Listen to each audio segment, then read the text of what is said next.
The date is identified, gazetted and announced, on which the soft-spoken but with a hardened heart Uganda People's Congress President Jimmy Akena will be nominated for the 2026 presidential race. Honorable Jimmy James Michael Akena will be nominated on the 2nd October 2025.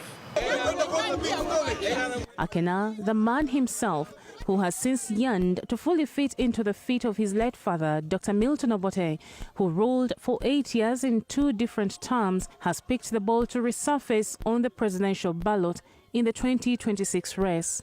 So we must make sure we organize ourselves that our policies will be central to the development of Uganda from 2026 to 2031.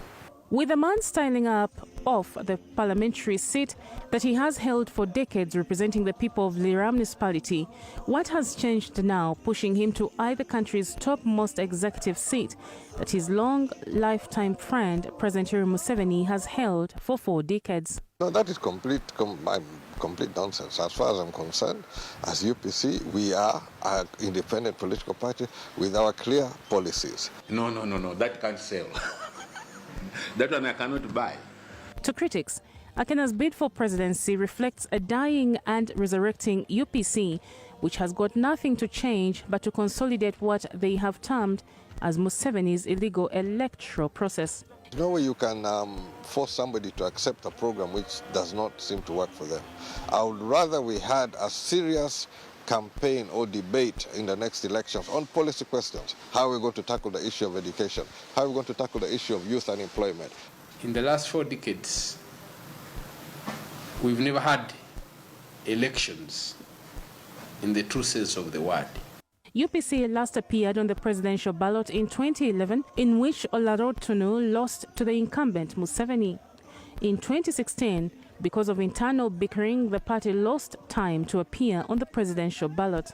And in 2020, the party is said to have scared the political storm and COVID restrictions that did not permit them to campaign fully based on their tricks. And you know, UPC campaigns better when we meet the people. Mr. Museveni, who cannot allow even 30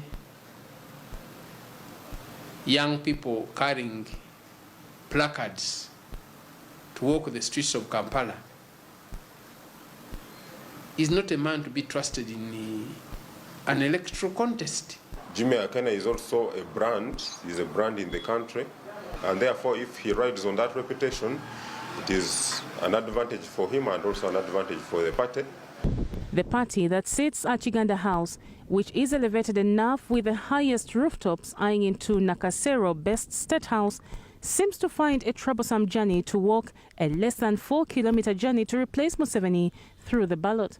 But what is resurrecting UPC this time round? And I think we must interrogate it. The apartheid system of education where the rich and their children are getting better quality of services like health, education, and the poor are getting the worst service. Trade unions, issues of workers' rights, those will take a high priority. Their party strategy could be to take over the opposition. Others say that perhaps Akena and his UPC would enjoy their bed with the NRM party, but the desire to rebrand and gain its fame as other political parties must be the other push factor.